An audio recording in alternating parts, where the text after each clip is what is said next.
ಸಂಖ್ಯೆ ಅಂತೇಳಿ. ನಾನು ಇಲ್ಲೇ ಗದಗಿಂದ ಇರೋದು, ನಮ್ಮೂರು ಗದಗ. ಇವಾಗ ನ್ಯಾಚುರೋಪತಿ ಅಂದರೆ ನಿಸರ್ಗ ಉಪಚಾರ. ಹೇಗೆ ನಿಸರ್ಗ ಉಪಚಾರ ಇರುತ್ತೆ? ನೀವು ದಿನನಿತ್ಯ ಬಳಸುವಂಥ ಮಣ್ಣು, ಆನಂತರ ಈ ನ್ಯಾಚುರೋಪತಿಲಿ ನಾವು ಏನು ಮಾಡ್ತೀವಿ, ಮಣ್ಣು ಮತ್ತು ನೀರಿನ ಚಿಕಿತ್ಸೆ ಇರುತ್ತೆ. ಮತ್ತು ಗಂಜಿ ಮತ್ತು ಅರಿಶಿನ ಸೇರಿಸಿ ಗಂಜಿ ಮತ್ತು ಟರ್ಮರಿಕ್ ಬಾತ್ ಅಂತ ಹೇಳ್ತೀವಿ ನಾವು. ಗಂಜಿನ ಮತ್ತು ಅರಿಶಿನ ಮೈಗೆ ಹಚ್ತೀವಿ. ಏನಕ್ಕೆ ಹಚ್ತೀವಿ ಅಂತಂದರೆ ನಮ್ಮ ಚರ್ಮ ರೋಗಗಳೆಲ್ಲ ನಿವಾರಣೆ ಆಗಲಿ ಅಂತ ಹೇಳ್ಬಿಟ್ಟು ಗಂಜಿ ಮತ್ತು ಅರಿಶಿನ ಮೈಗೆ ಹಚ್ಚಿ ಒಂದು 10 ರಿಂದ 15 ನಿಮಿಷನ ಬಿಸಿಲಿಗೆ ನಿಂದ್ರಿಸ್ತೀವಿ. ಯಾಕೆಂದರೆ ಚರ್ಮ ರೋಗ ನಿವಾರಣೆಗೆ ಒಳ್ಳೆ ಚಿಕಿತ್ಸೆ ಅಂತ ಹೇಳಿ. ಯಾಕೆ ನಾವು ಒಂದು ಗುಳಿಗೆನ ಕೊಡೋದಿಲ್ಲ, ನಮ್ಮಲ್ಲಿ ಔಷಧಿನ ಯಾವುದೇ ರೀತಿ ಕೊಡೋಲ್ಲ. ಯಾಕೆ? ಅದು ನಮ್ಮ ದೇಹಕ್ಕೆ ಏನು ಮಾಡುತ್ತೆ, ಹಾನಿಕರವಾಗಿ ಇರುತ್ತೆ. ಸೊ ಅದನ್ನು ನಾವೇನು ಮಾಡ್ತೀವಿ, ನಿರ್ಮೂಲನೆ ಮಾಡ್ತೀವಿ. ಯಾವುದೇ ಔಷಧ ಆಗಿರಲಿ, ಏನು ಅಂದ್ಕೊಂಡಿರಲಿ. ಹಾಗೆ ನೀವು ದಿನನಿತ್ಯ ಊಟ ಮಾಡೋದು, ಮಲಗೋದಾಗಿರ್ಬೋದು, ಈ ರಕ್ತದ ಒತ್ತಡ ಆಗಿರ್ಬೋದು, ಹೃದಯದ ತೊಂದರೆಗಳಾಗಿರ್ಬೋದು, ಶ್ವಾಸಕೋಶದ ತೊಂದರೆಗಳಾಗಿರ್ಬೋದು, ಇದೇ ರೀತಿ ಸಕ್ಕರೆ ಕಾಯಿಲೆ ನಿತ್ಯನೂ ಜಾಸ್ತಿ ಇದೆ ಈ ದಿನಮಾನಗಳಲ್ಲಿ. ಅದನ್ನು ಹೇಗೆ ತಡೆಗಟ್ಟಬಹುದು ನಮ್ಮಲ್ಲಿ ಅಂತ ಹೇಳ್ಬಿಟ್ರೆ, ಆಹಾರ ಪದ್ಧತಿ ಮುಖಾಂತರ ನಾವು ಈ ರೋಗಗಳನ್ನು ತಡೆ ಹಿಡಿತೀವಿ. ಈಗೆಲ್ಲರೂ ಸಾಮಾನ್ಯವಾಗಿ ಮೊಣಕಾಲು ನೋವುಗಳಿಂದ ಬಳಲ್ತಿದ್ದಾರೆ. ಈಗ ಏನಾದರೂ ಮೊಣಕಾಲು ನೋವು ಅಂತ ಹೇಳ್ತಾ ಇರ್ತಾರೆ, ಮಾಡೋದಾಗಿರ್ಬೋದು, ಇದೆಲ್ಲ. ಅದಕ್ಕೆ ನಾವು ನಮ್ಮಲ್ಲಿ ಏನು ಮಾಡ್ತೀವಿ, ನಾವು ಮಸಾಜನ್ನು ಕೊಡ್ತೀವಿ. ಆನಂತರ ನೀರಿನ ಚಿಕಿತ್ಸೆಗಳನ್ನು ಕೊಡ್ತೀವಿ, ಬಿಸಿನೀರಿಂದ ಅಥವಾ ತಣ್ಣೀರು. ಇದು ಯಾವುದು ಆ ದೇಹಕ್ಕೆ ಅನುಗುಣವಾಗಿ ಅವಲಂಬಿತವಾಗಿರುತ್ತೋ ಅವ್ರ ದೇಹದ ಅನುಗುಣವಾಗಿ ನಾವು ಟ್ರೀಟ್ಮೆಂಟ್ನ ಕೊಡ್ತೀವಿ. ಯಾವುದು ಒಂದು ಗುಳಿಗೆಯಿಂದಾನೆ ಚಿಕಿತ್ಸೆಯನ್ನು ಕೊಡ್ತೀವಿ. ಇದರಲ್ಲಿ ನ್ಯಾಚುರೋಪತಿಯಲ್ಲಿ ಕೆಲವೊಂದಿಷ್ಟು ಟ್ರೀಟ್ಮೆಂಟ್ಗಳಿದೆ. ಈ ಬಣ್ಣಗಳನ್ನು ಯೂಸ್ ಮಾಡಿ ಟ್ರೀಟ್ಮೆಂಟ್ನ ಕೊಡ್ತೀವಿ. ಈ ಬಣ್ಣಗಳನ್ನಾಗಿರ್ಬೋದು, ಹಳದಿ, ನೀಲಿ, ಕೆಂಪು, ಈ ರೀತಿ 3 ಬಣ್ಣನ ಕೂಡಿಸ್ಬಿಟ್ಟು ಟ್ರೀಟ್ಮೆಂಟ್ ಚಿಕಿತ್ಸೆಯನ್ನು ಕೊಡ್ತೀವಿ. ನಮ್ಮ ನಿಸರ್ಗೋಪಚಾರದಲ್ಲಿ ಮುಖ್ಯವಾಗಿ ನಾವು ಯಾವುದೇ ಔಷಧವನ್ನು ಉಪಯೋಗಿಸಲ್ಲ. ನಮ್ಮಲ್ಲಿರೋದು ನೀರಿನ ಚಿಕಿತ್ಸೆ, ಮಣ್ಣಿನ ಚಿಕಿತ್ಸೆ, ಗಂಜಿ, ಟರ್ಮರಿಕ್ ಅಂತ ಹೇಳ್ತೀವಿ, ಅದೇ ಅರಿಶಿನ ಮತ್ತು ಗಂಜಿಯ ಚಿಕಿತ್ಸೆ. ಆಮೇಲೆ ಅಕ್ಯುಪ್ರೆಷರ್ ಗೊತ್ತಿರಬೇಕು ನಿಮಗೆ, ಅಕ್ಯುಪಂಚರ್ ಅಂತ ಹೇಳುತ್ತೆ. ಅಕ್ಯುಪಂಚರನ್ನು ಸೂಜಿ ಚಿಕಿತ್ಸೆ ಅಂತ ಹೇಳ್ತೀವಿ. ಈಗ ಎಲ್ಲಿ ಮೈಕೈಯಲ್ಲಿ ಯಾವುದೇ ಥರ ನೋವು ಇದ್ರೂ ನಾವು ಸೂಜಿ ಇರುತ್ತೆ, ಆ ಸೂಜಿನ ಬಳಸಿಗೆ ಅನುಗುಣವಾಗಿ ನಾವು ಚುಚ್ಚಬೇಕಾಗತ್ತೆ. ಚುಚ್ಚಿದಾಗ ಏನಾಗುತ್ತೆ, ನೀವು ಕೆಲವೊಮ್ಮೆ ಅನಿಸ್ತೀರಿ, ಯಾವತ್ತಪ್ಪ ಸೂಜಿ ಚುಚ್ತಾರೆ ನಮಗೆ ಬೇಡ ಅಂತೇಳಿ. ಆ ರೀತಿ ಯಾವುದೇ ರೀತಿ ಇರಲ್ಲ. ಅದು ಸಣ್ಣ ಸೂಜಿ ಬರುತ್ತೆ, ಅದು 10 ರಿಂದ 15 ನಿಮಿಷ ನಿಮ್ಮ ದೇಹಕ್ಕೆ ಚುಚ್ಚಿ ವಾಪಸ್ಸು ಸೂಜಿಯನ್ನು ತೆಗಿತೀವಿ. ಇದೇ ರೀತಿ 5 ರಿಂದ 7 ದಿನಗಳಲ್ಲಿ ನಿಂತುಕೊಂಡ್ರೆ ನಿಮ್ಮ ಯಾವುದೇ ದೇಹದ ನೋವುಗಳನ್ನು ನಾವು ನಿರ್ಮೂಲನೆ ಮಾಡಬಹುದು. ಇದೇ ರೀತಿ ಮತ್ತೆ ನಮ್ಮ ಆಹಾರ ಪದ್ಧತಿ, ಈ ಆಹಾರ ಪದ್ಧತಿ ಹೇಗೆ ಹದಗೆಟ್ಟು ಹೋಗಿದೆ ಅಂದರೆ ಈ ದಿನಮಾನಗಳಲ್ಲಿ ತುಂಬ ಹೋಗಿದೆ. ಏನಾಗಿರ್ಬೋದು, ಅಂಗಡಿಯಿಂದ ತಂದಿರೋಂಥ ಎಣ್ಣೆ ಆಗಿರ್ಬೋದು. ಇವಾಗ ಯಾವುದು ಗಾಡಿಗೆ ಎಣ್ಣೆ ಯೂಸ್ ಮಾಡಲ್ಲ, ನಾವು ಪ್ಯಾಕೆಟ್ ಎಣ್ಣೆಗಳನ್ನೇ ಯೂಸ್ ಮಾಡ್ತೀವಿ ಅಲ್ವಾ. ದಿನಗಳಲ್ಲಿ ನಾವು ಯೂಸ್ ಮಾಡೋದು ಪ್ಯಾಕೆಟ್ ಎಣ್ಣೆನೇ ತರ್ತೀವಿ ಮಾರ್ಕೆಟಿಗೆ ಹೋಗಿ ಎಲ್ಲಿ ಯಾವ ಗಾಣಿಗೆರ ಕಡೆ ಹೋಗಿ ಮಾಡಿಸ್ಕೊಂಬರಲ್ಲ, ಎಣ್ಣೆನ ಹಾಕಿಸ್ಕೊಂಬರಲ್ಲ ಅಲ್ವಾ. ಅದು ಹೇಗಾಗುತ್ತೆ, ನಮ್ಮಲ್ಲಿ ಕೊಬ್ಬಿನಾಂಶ ಜಾಸ್ತಿ ಆಗುತ್ತೆ. ಕೊಬ್ಬಿನಾಂಶ ಜಾಸ್ತಿ ಆಯಿತು ಅಂದರೆ ಏನಾಗುತ್ತೆ, ಹಾರ್ಟ್ಗಳಿಗೆ ಮತ್ತು ಮೆದುಳುಗಳಿಗೆ ತೊಂದರೆ ಆಗುತ್ತೆ. ಇದನ್ನು ನಮ್ಮಲ್ಲಿ ಹೇಗೆ ಅಂದರೆ ಯಾವುದೇ ಎಣ್ಣೆನ ಅಡಿಗೆಗೆ ಎಣ್ಣೆ ಯೂಸ್ ಮಾಡಲಾರ್ದೇ ಅಡಿಗೆ ಮಾಡುವಂಥ ಪದ್ಧತಿ ನಮ್ಮ ನಿಸರ್ಗ ಉಪಚಾರದಲ್ಲಿ ಇರುತ್ತೆ. ಅಡಿಗೆಗೆ ಯಾವುದೇ ರೀತಿ ಎಣ್ಣೆ ಯೂಸ್ ಮಾಡಲ್ಲ. ಮತ್ತು ಜಾಸ್ತಿ ತರಕಾರಿ, ಹಣ್ಣುಗಳನ್ನು ಸೇವನೆ ಮಾಡಿ ಅಂತ ಹೇಳ್ತೀವಿ. ಅತಿ ಹೆಚ್ಚು ನೀರು ಕುಡಿಬೇಕು. ದಿನಕ್ಕೆ 3 ರಿಂದ 4 ಲೀಟರ್ ನೀರನ್ನು ಕುಡಿಬೇಕಾಗುತ್ತೆ. ಇಷ್ಟು ನೀರನ್ನು ಕುಡಿದಾಗ ಏನಾಗುತ್ತೆ, ನಮ್ಮ ದೇಹದಲ್ಲಿ ಇದ್ದಂಥ ಕೆಟ್ಟ ಪದಾರ್ಥಗಳು ಅಂತ ಹೇಳ್ತೀವಿ ನಾವು, ಅದು ಬೆವರಿನ ಮುಖಾಂತರ ಜಾಸ್ತಿ ಹೊರಗಡೆ ಹೋಗುತ್ತೆ, ಅಥವಾ ಯೂರಿನೇಷನ್ ಮೂತ್ರದಿಂದ ಜಾಸ್ತಿ ಹೋಗುತ್ತೆ. ಇದೇ ರೀತಿ ನಾವು ಜಾಸ್ತಿ ಫೈಬರ್ ಫುಡ್ ಅಂತ ಹೇಳ್ತೀವಿ. ಫೈಬರ್ ಫುಡ್ಸ್ ಅಂದರೆ ಯಾವುದು, ಸಿರಿಧಾನ್ಯಗಳನ್ನು ಜಾಸ್ತಿ ಸೇವನೆ ಮಾಡಿ ಅಂತ ಹೇಳ್ತೀವಿ. ಈ ಮಲಬದ್ಧತೆ ಕಾರಣ ಆಗೋದೇ ಅದರಿಂದ. ಜಾಸ್ತಿ ಫೈಬರನ್ನು ತಗೊಂಡಾಗ ಏನಾಗುತ್ತೆ, ನಮ್ಮ ಮಲ ಎಲ್ಲ ಕ್ಲಿಯರ್ ಆಗುತ್ತೆ. ಮತ್ತೆ ಏನಾದರೂ ಕೇಳೋದಿಲ್ಲ ನಿಮಗೆ? ಯಾರಿಗಾದ್ರೂ ಏನಾದರೂ ಪ್ರಶ್ನೆಗಳಿದ್ರೆ, ನಿಮ್ಮ ಮೊಣಕಾಲು ಜಾಸ್ತಿ ಬರ್ತಿದ್ದಾವಲ್ಲ, ಅದೇ ರೀತಿ ಔಷಧಗಳೇ ಇರಲ್ಲ. ನೀರು, ಮಣ್ಣು ಮತ್ತು ಅಕ್ಯುಪಂಚರ್, ಆಮೇಲೆ ಕನರಿನ ಚಿಕಿತ್ಸೆಗಳಿರುತ್ತೆ. ಆಮೇಲೆ ಆಹಾರ ಪದ್ಧತಿಯನ್ನು ನಮ್ಮ ರೋಗದ ಅನುಗುಣವಾಗಿ ನಾವು ಈ ರೀತಿಯ ಟ್ರೀಟ್ಮೆಂಟ್ನ ಕೊಡ್ತೀವಿ, ಈ ರೀತಿ ಚಿಕಿತ್ಸೆಗಳನ್ನು ಕೊಡ್ತೀವಿ ನಮ್ಮಲ್ಲಿ. ಸೊ ಯಾವುದೇ ಗುಳಿಗೆ ಇರೋದಿಲ್ಲ ನಮ್ಮಲ್ಲಿ. ಇದರಿಂದ ನಮ್ಮ ದೇಹ ಸಾಕಷ್ಟು ದಿನಗಳ ಬಳಕೆ ಬರುತ್ತೆ. ನಮ್ಮ ಆರೋಗ್ಯ ಚೆನ್ನಾಗಿರ್ಬೇಕಂದ್ರೆ ನಿಸರ್ಗೋಪಚಾರದ ಕಡೆ ನಮ್ಮ ದಾರಿ ಇರಬೇಕು. ಇವಾಗ ಪ್ರೇಯರ್ ಮೆಡಿಟೇಷನ್ ಎಲ್ಲ ಮಾಡ್ಬೇಕಂತೀವಿ. ಯಾಕೆ? ಈಗ ದೇವರ ಗುಡಿಗೆ ಹೋಗ್ತೀವಿ, ಗಂಟೆನ ಹೊಡಿತೀವಿ. ಎದಕ್ಕೆ ಹೊಡಿತೀವಿ ನಾವು? ಎದಕ್ಕೆ ಹೊಡಿತೀವಿ ದೇವ್ರ ಗಂಟೆನ? ಒಳ್ಳೇದು ಮಾಡಲಿ, ಹೌದಾ? ಆಮೇಲೆ ನಾವು ಏನಾಗ್ತೀವಿ, ದೇವ್ರ ಕಡೆ ಹೋದಾಗ ನಮ್ದು ಲಕ್ಷ್ಯ ಬೇರೆ ಕಡೆ ಎಲ್ಲ ಇರುತ್ತೆ. ಗಂಟೆ ಹೊಡೆದಾಗ ದೇವ್ರ ಕಡೆ ಗಮನ ಸೆಳಿತೀವಿ. ಅದೇ ರೀತಿ ನಿಮ್ಮ ದೇಹನ ನೀವು ಆರೋಗ್ಯವಾಗಿ ಇಟ್ಕೋಬೇಕು ಮಾಡಬೇಕು ಅಂತಂದರೆ ನಿಸರ್ಗೋಪಚಾರ ಕಡೆ ನಿಮ್ಮ ಗಮನ ಸೆಳೀರಿ ಅಂತ ಹೇಳ್ತಾ ನನ್ನ ಮಾತುಗಳನ್ನ ಮುಗಿಸ್ತೇನೆ. ಈಗ 3 ಥರ ಬಣ್ಣ ಇರುತ್ತೆ. ಪ್ರೈಮರಿ ಅಂತ ಹೇಳ್ತೀವಿ. ಪ್ರಥಮವಾಗಿ 3 ಬಣ್ಣಗಳಂತ ಬರುತ್ತೆ. ಎಲ್ಲೋ, ಹಳದಿ, ಆಮೇಲೆ ಕೆಂಪು, ಹಸಿರು ಬಣ್ಣ ಬರುತ್ತೆ. ಈ ಹಸಿರು ಬಣ್ಣ ನಿಮಗೆ ಈಗ ಮೊಣಕಾಲು ನೋವಾಗಿರ್ಬೋದು, ಮನಃಶಾಂತಿ ಇರೋಲ್ಲ, ನಿದ್ದೆ ಬರಲ್ಲ, ಆಮೇಲೆ ರಕ್ತದ ಒತ್ತಡ ಆಗಿರ್ಬೋದು, ಹೈಪರ್ ಟೆನ್ಷನ್, BP ಅಂತ ಹೇಳ್ತಿರಲ್ಲ, ಆಮೇಲೆ ಸಕ್ಕರೆ ಕಾಯಿಲೆ, ಇವಕ್ಕೆ ಅನುಗುಣವಾಗಿ ಆ ಕಲರ್ ಏನು ಕೆಲಸ ಮಾಡುತ್ತೆ ಅಂತ ಹೇಳಿ ಆ ಕಲರ್ನ ಅವರಿಗೆ 15 ನಿಮಿಷ ಜ್ಞಾನದ ಮುಖಾಂತರ ನಾವು ಚಿಕಿತ್ಸೆಯನ್ನು ಕೊಡ್ತೇವೆ. ಮತ್ತೇನಾದರೂ ಕೇಳೋದಿದೆ? ಇಷ್ಟು ಹೇಳಿ ನನ್ನ 2 ಮಾತುಗಳನ್ನು ಮುಗಿಸ್ತೇನೆ.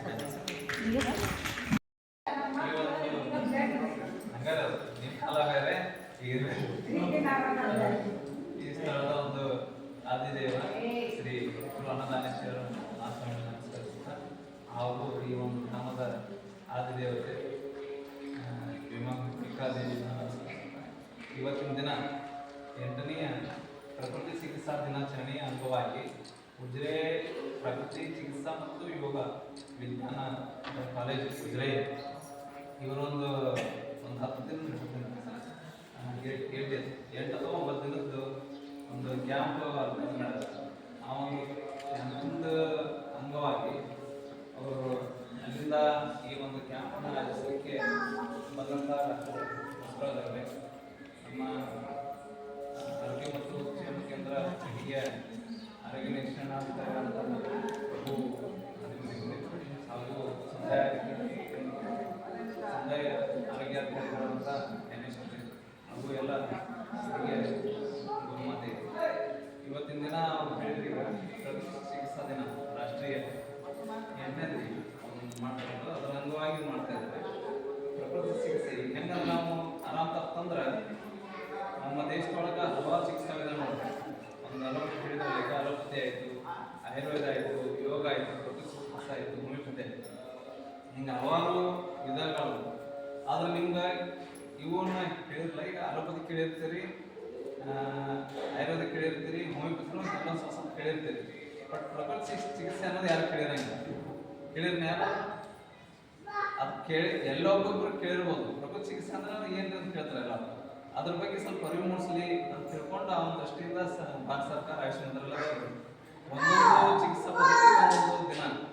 ಈಗ ಹೆಂಗ ಜೂನ್ 21ಕ್ಕೆ ಯೋಗ ದಿನಾಚರಣೆ ಮಾಡ್ತೀವಿ. ಈ ಮುಂದಿನ ವರ್ಷದಿಂದ ಸೆಪ್ಟೆಂಬರ್ 23ಕ್ಕೆ ಆಯುರ್ವೇದ ದಿನಾಚರಣೆ. ಹಂಗೆ ಈಗ ನವೆಂಬರ್ 18ರಂದು ಪ್ರಕೃತಿ ಚಿಕಿತ್ಸಾ ದಿನಾಚರಣೆ. ಈ ಒಂದು ದಿನಾಚರಣೆ ಆಚರಿಸುವ ಉದ್ದೇಶ ಏನಂದ್ರೆ ಜನರಲ್ಲಿ ಆ ಒಂದು ಚಿಕಿತ್ಸಾ ವಿಧಾನ ಬಗ್ಗೆ ಅಥವಾ ಚಿಕಿತ್ಸಾ ಪದ್ಧತಿ ಬಗ್ಗೆ ಅರಿವು ಮೂಡಿಸೋದು, ಅದ್ರ ಬಗ್ಗೆ ಜಾಗೃತಿ ಮೂಡಿಸೋದು, ಆ ಪದ್ಧತಿ ಅಂದ್ರೆ ಏನಂತ ತಿಳಿಸೋದು, ಅವನ್ನ ಕ್ಯಾಂಪ್ ಮಾಡಿ ಅದ್ರ ಬಗ್ಗೆ ಹೆಚ್ಚೆಷ್ಟು ಜ್ಞಾನ ಕೊಡೋದು ಈ ಒಂದು ದಿನಾಚರಣೆ ಉದ್ದೇಶ. ಅದಕ್ಕೆ ಇಲ್ಲಿ ನಮ್ಮ ಸುತ್ತಮುತ್ತಲೇ ಯಾವ ಕಾಲೇಜಲ್ಲಿ ಹೇಳಿದ್ರಿ ಆಲ್ರೆಡಿ. ಇಲ್ಲೇ ಫಸ್ಟ್ ಫಾರ್ಮೋಸ್ಟ್ ಕಾಲೇಜ್ ನೆನಪಿರ್ಬೇಕು ಗುಜರಾತ್. ನಮ್ಮ ರಾಜ್ಯದೊಳಗೆ ಫಸ್ಟ್ ಕಾಲೇಜ್ ಅಂದ್ರೆ ಉಜಿರೆ ಕಾಲೇಜ್ ಅಂತ ಧರ್ಮಸ್ಥಳ ಸಂಸ್ಥಾನದ್ದು. ನೆಕ್ಸ್ಟ್ ಈಗೆಲ್ಲ ಸುತ್ತಮುತ್ತ ಆಗುಂಬಲ್ಲಿ ಇದ್ರೊಳಗೆ ಘಟಪುರದಾಗ ಐತಿ, ಮತ್ತಲ್ಲಿ ಬಾಲ್ಕೋಟಿ ಗದಿ ಕ್ರಾಸ್ ಒಳಗೆ ಪರಿಷತ್ ಸಂಘದವರು ಮಾಡ್ತಾರೆ. ಅದೊಂದು ಕೋರ್ಸ್ ಇರುತ್ತೆ. ಈಗ ಹೆಂಗೆ BMS ಐತಿ, MBBS ಐತಿ, ಹಂಗೆ BHMS ಐತಿ, ಅದೊಂದು BNMS ಅಂದ್ರೆ bachelor of naturopathy and yoga science. Naturopathy ಮತ್ತು ಯೋಗ ಸೈನ್ಸ್ ಅಂದ್ರೆ ಪ್ರಕೃತಿ ಚಿಕಿತ್ಸೆ ಮತ್ತು ಯೋಗ ಎರಡರ ಬಗ್ಗೆ ಅಧ್ಯಯನ ಮಾಡ್ತಾರೆ. ಈ ಪ್ರಕೃತಿ ಚಿಕಿತ್ಸೆ ಅಂದ್ರೆ ಏನು? ಈಗ ನಮ್ಮ ಪ್ರಕೃತಿ ಅಂದ್ರೆ ಏನು? ಸುತ್ತಮುತ್ತಲು ಇರುವಂಥ ವಾತಾವರಣ ಪ್ರಕೃತಿ. ಇದು ಎದರಿಂದ ಆಗಿರ್ತೈತಿ? ಪಂಚ ಮಹಾಭೂತಗಳು ನಿಮಗೆಲ್ಲ ಗೊತ್ತಿದ್ದೇ ಇದೆ. ಪಂಚಮಹಾಭೂತಗಳು ಅಂದ್ರೆ ಆಕಾಶ,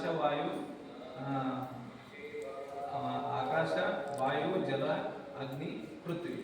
ಈಗ ನಮ್ಮ ಪಂಚಮಹಾಭೂತಗಳು ನಮ್ಮ ಪ್ರಕೃತಿ ಆಗಿರ್ತದೆ. ಅದೇ ರೀತಿ ನಮ್ಮ ದೇಹನೂ ಆಗಿರ್ತದೆ. ಅದ ನಮ್ಮ ದೇಹದೊಳಗೆ ಏನು ಕಡಿಮೆ ಇರ್ತಲ್ಲ ಆ ಒಂದು ಯಾವ ಮಹಾಭೂತ ಕಡಿಮೆ ಆಗಿರ್ತದೋ ಯಾವ ಮಹಾಭೂತ ಉದ್ದೇ ಇರೋದಲ್ಲ ಹೆಚ್ಚಿಗೆ ಇರೋದಿಲ್ಲ ಆ ಮಹಾಭೂತನ ತಿಳ್ಕೊಂಡು ಅದನ್ನ ಚಿಕಿತ್ಸೆ ನೀಡೋದು ಒಂದು ಪದ್ಧತಿ ಹೆಚ್ಚಿಗೆ ಅದನ್ನ ಅವ್ರು ಸ್ಟಡಿ ಮಾಡಿರ್ತಾರೆ. ಅದನ್ನ ನೀವೆಲ್ಲ ಕೇಳಿರ್ತೀರಿ, ಎಲ್ಲ ಮಡ್ ಥೆರಪಿ ಅದೆಲ್ಲ ಈಗ ಮುಲ್ತಾನ್ ಮಿಟ್ಟಿ ಅದೆಲ್ಲ ಹಚ್ಚೋದಿರ್ತಾರಲ್ಲ ಅದು ಒಂದು ಚಿಕಿತ್ಸಾ ಇದನ್ನ ಒಂದು ಭಾಗ. ಈಗೇನಾದರೂ ಹೆಚ್ಚಿಗೆ ನೀರು ಕುಡಿದಾಯಿತು ಅಥವಾ ನೀರಿಂದ ಬಿಸಿನೀರು ಕುಡಿಯೋದಾಯಿತು ಅಥವಾ ಉಪವಾಸ ಇರೋದಾಯಿತು ಏನೋ ಒಂದು ಇರೋದಲ್ಲ ನಾವು ದಿನಂಪ್ರತಿ ಪಾಲನೆ ಮಾಡುವಂಥ ವಿಧಾನಗಳಲ್ಲ ಅದು ಚಿಕಿತ್ಸಾ ವಿಧಾನದ ಒಂದು ಭಾಗಗಳಲ್ಲ. ಈಗ ದೊಡ್ಡ ದೊಡ್ಡವರು ಹೇಳಿದ್ರು, ಈಗ ನಮ್ಮ ಪ್ರಭು ದೊಡ್ಡ ಮಂದಿ ಚಿಕಿತ್ಸಾ ಪದ್ಧತಿ ಅಳವಡಿಸ್ಕೊಂತಾರೆ. ಯಾಕಂದ್ರೆ ಇದ್ರೊಳಗೆ ಇದಕ್ಕೆ ಸಿಂಪಲ್ ಆಗಿ ಹೇಳ್ಬೇಕಂದ್ರೆ ಇದೊಂದು ಸರಳ ಚಿಕಿತ್ಸಾ ಪದ್ಧತಿ, ಸ್ವಾಭಾವಿಕ. ಮತ್ತೇನಂದ್ರೆ ಏನೇ ನಮ್ಗೆ ತೊಂದರೆ ಕೊಡಲ್ಲ ಇದು. ನಮ್ಮ ಏನ ನಾವೇನೋ ಸ್ವಲ್ಪ ಏನೋ ಮಸಾಲೆ ಮಾಡ್ತಿರ್ತೀವಿ, ಬಟ್ ಇದೇನಂದ್ರೆ ನ್ಯಾಚುರಲಿ. ಮತ್ತು ಇವೇನು ಸಲೈನ್ ಹಚ್ಚೋದಾತು ಆಪರೇಷನ್ ಮಾಡೋದು ನೋವು ಆಗ್ತಿರ್ತಾವೆ. ಇದು ನೋವು ರಹಿತ ಚಿಕಿತ್ಸೆ ಪದ್ಧತಿ ಜಾಸ್ತಿ ಇದೆ ಒಳಗೆ. ಅದಕ್ಕೆ ಈ ಒಂದು ಚಿಕಿತ್ಸೆ ಬಗ್ಗೆ ಹೆಚ್ಚಿಗೆ ತಿಳ್ಕೋರಿ, ಇದರಿಂದ ಅನುಕೂಲ ತಗೋರಿ. ಮತ್ತು ನಿಮ್ಗೆ ಯಾರಿಗಾದ್ರು ಇಲ್ಲೇ ನಮ್ಮ ಸೇಫ್ದಲ್ಲಿ ಅಂದ್ರೆ ಈಗ ಇದು ಪ್ರೊಕೋಟಿಯಲ್ಲಿ ಇದೆ ಚಿಕಿತ್ಸೆ, ಅದು ಪ್ರೈವೇಟ್ ಅದ. ಇನ್ನೆಲ್ಲರೂ ಈಗ ಸೈಡ್ದಾಗ ಏನೋ ಗಡದಾಗ ಸೆಕ್ಷನ್ ಆಗಿರ್ತಂತ ಕೇಳ್ಕೊತೀವಿ, ಇನ್ನೂ ಸ್ಟಾರ್ಟ್ ಆಗಿರ್ತದೆ ಗೌರ್ಮೆಂಟ್ ಅಂತ. ಆ ಸ್ಟಾರ್ಟ್ ಆದ ಮುಂದೆ ಅದಕ್ಕೂ ನಿಮ್ಗೆ ಒಂದು ಮಾಹಿತಿ ಕೊಡ್ತೀನಿ ಅಂತ ಇಷ್ಟು ಹೇಳಿ ನಾನು ಮಾತಾಡ್ತೀನಿ ಮಾತಾಡ್ಕೊಡ್ತೀನಿ. ಕಾರ್ಯಕ್ರಮ ಆಗತ್ತೆ. ಆ್ಯಕ್ಚುಲಿ ಇದು ಮಾಸಾಗಿ ದೊಡ್ಡ ಪ್ರಮಾಣದಾಗ ಆಗಬೇಕಾಗಿದ್ದಂಥ ಕಾರ್ಯಕ್ರಮ ಅದು ದಿಢೀರಿನ ಆಗಿದ್ದಕ್ಕೆ ಸ್ವಲ್ಪ ಶಾರ್ಟೇಜ್ ಆಗ್ತದೆ.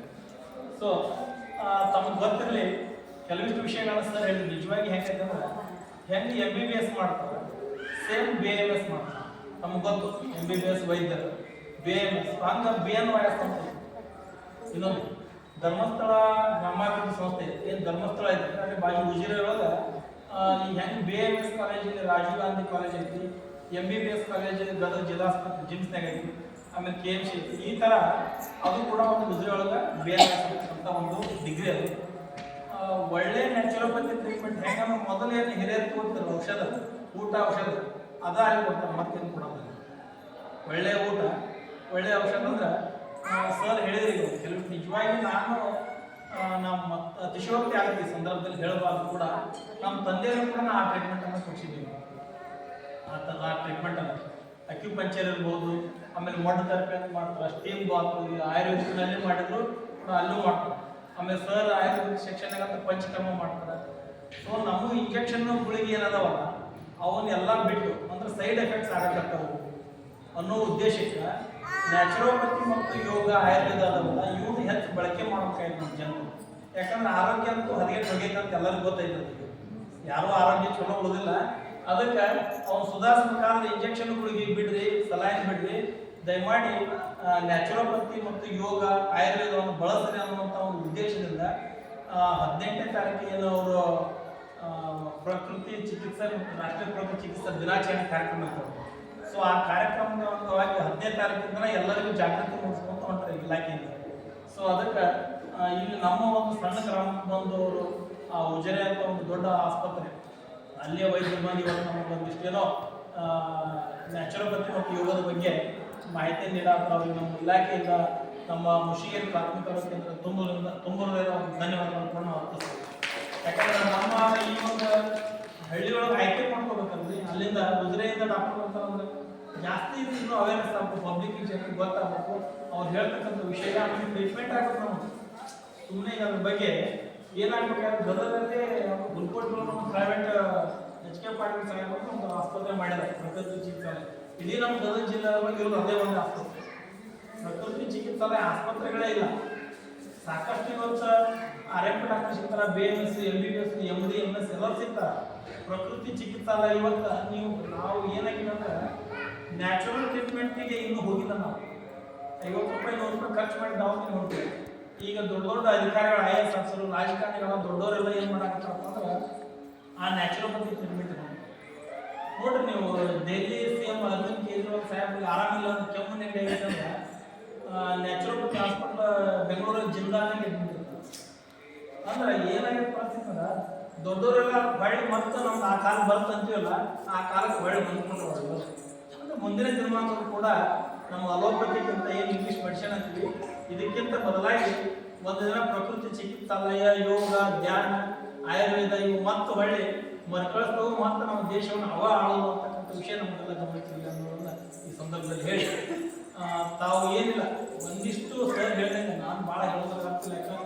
ತಜ್ಞರು ಡಾಕ್ಟರ್ಸ್ ಅದಲ್ಲ. ಕೆಲವಿಷ್ಟು ವಿಷಯ ಒಂದು ನಮ್ಗೆ ಆಹಾರ ಸರಿ ಇದೆ, ನಾವು ಊಟ ಮಾಡಾಕ್ತೀವಿ ಸಂಪೂರ್ಣ ವಿಷಯ ಬರೀತಾರೆ. 14 ದಿನ ಆಗಿತ್ತಪ್ಪ ಕಡ್ಲಿ ಎಣ್ಣೆ ಹೊಡೆದಿಲ್ಲ ಅಂದ್ರೆ ಬೆಳೆಯಾಗಿಲ್ಲ, ಹುಳ ಬಿ ನಾನು 14 ದಿನ 15 ದಿನ ಹುಳ ಬಿದ್ದಿದೆ. ಹೌದ್ರೆ ಅಂದ್ರೆ ವಿಷಯಪೂರಿತ ಆಹಾರ ಐತೆ.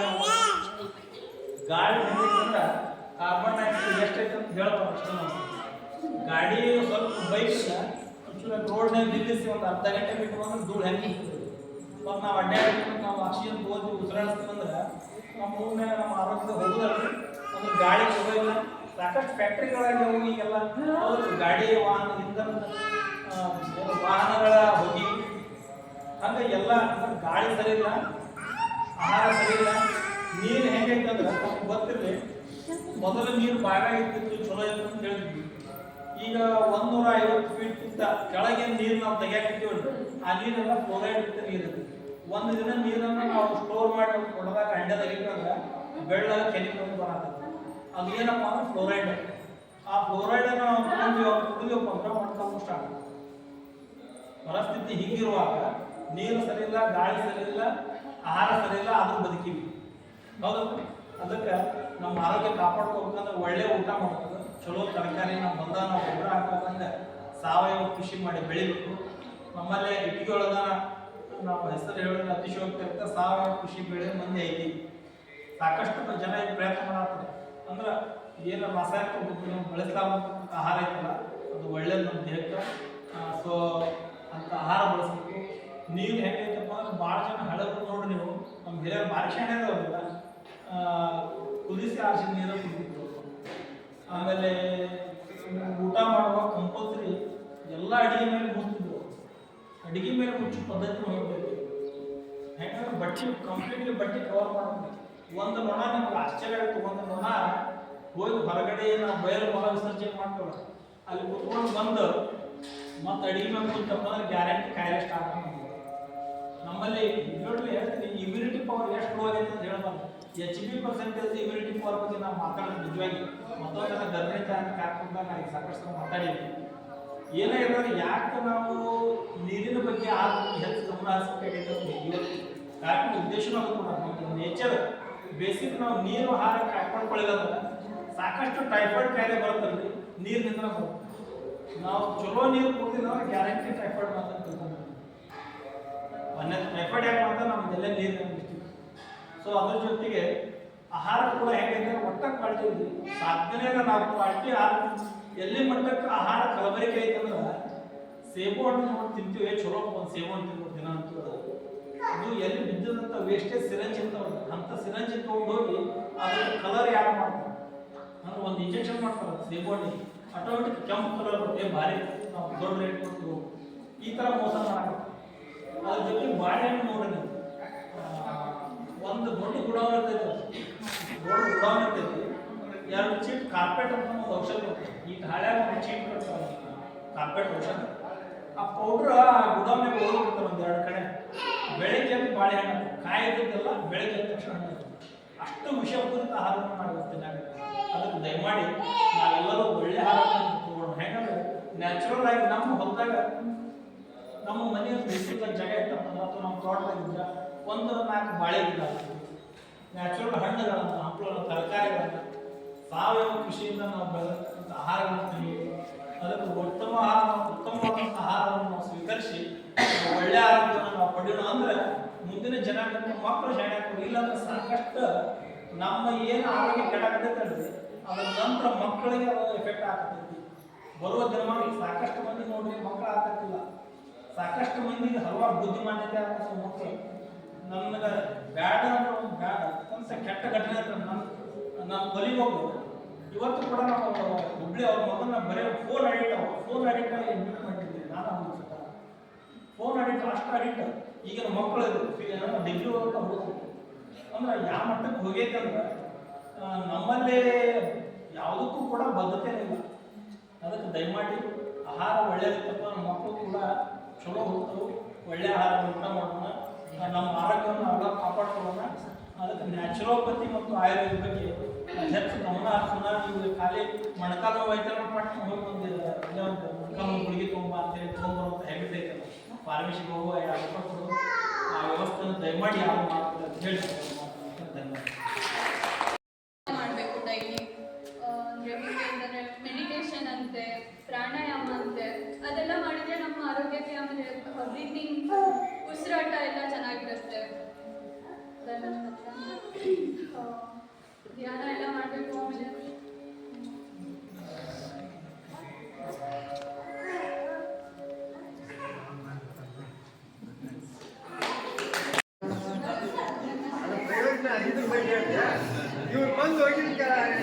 ಒಂದು ಕಾರ್ಯಕ್ರಮ ಮಾಡಿದ್ರ ಬಗ್ಗೆ ಏನು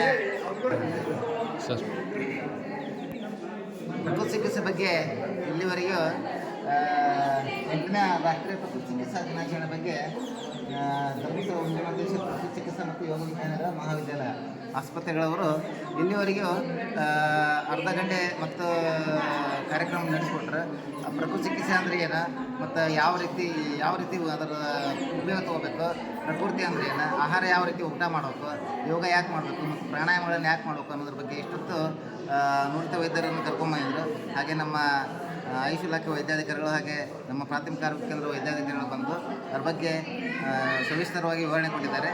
ಹೀಗಾಗಿ ಅವ್ರು ಬಂದು ಇಲ್ಲಿವರೆಗೆ ಕಾರ್ಯಕ್ರಮ ನಡೆಸಿಕೊಟ್ಟಿದ್ದಕ್ಕೆ ಅವರಿಗೆ ತುಂಬ ಧನ್ಯವಾದಗಳು. ನಮಸ್ಕಾರ.